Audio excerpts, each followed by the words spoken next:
I'm Eduardo Kac. I'm based in Chicago, and I'm an artist.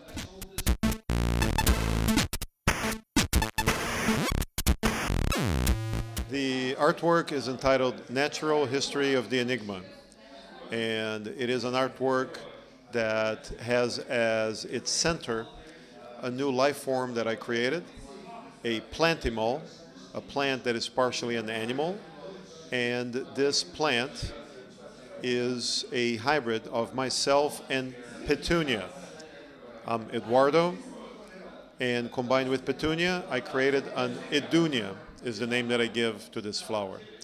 What's unique about this flower is that I have taken DNA from my own blood, and I have expressed that DNA in the red veins of the flower. The flower has accepted my own DNA as one of its own.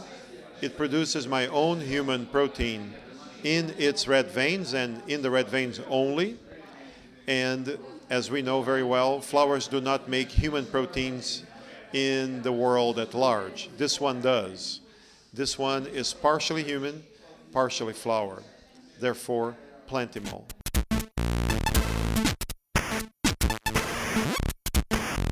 Well, computer games are digital.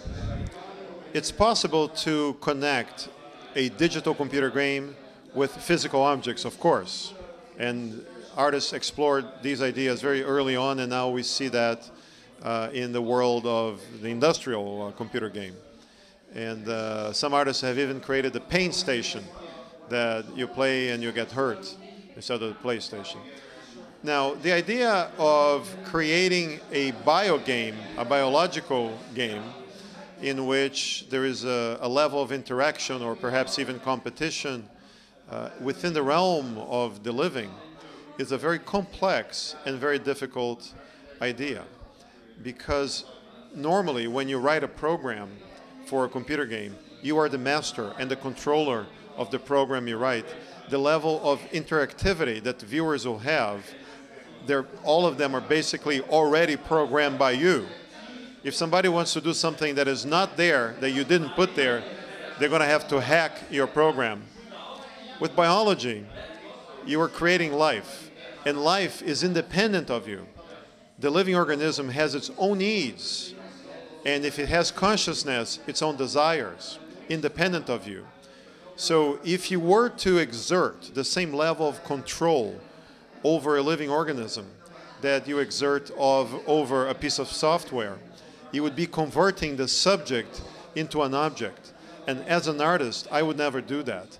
So if you were to create a game that is biological, it would have to be done in a way that the living organisms themselves enjoy the game and benefit from the game. They don't suffer, and it's playful and interesting for the life forms themselves. In that case, it could be very interesting.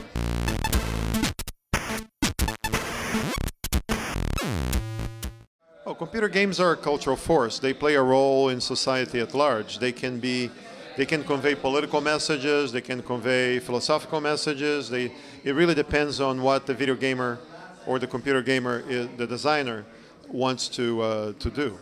Obviously, most of what the industry does is banal, as is the case with most films are banal, etc.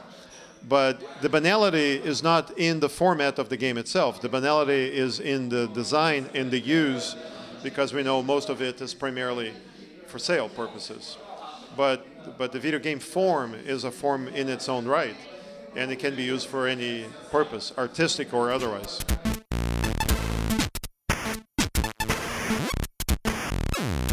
For my next work, I invite you and our viewers to my exhibition in Poitiers, in France, opening October 8th, where you're going to see a brand new transgenic artwork. But you have to come to the show to see that.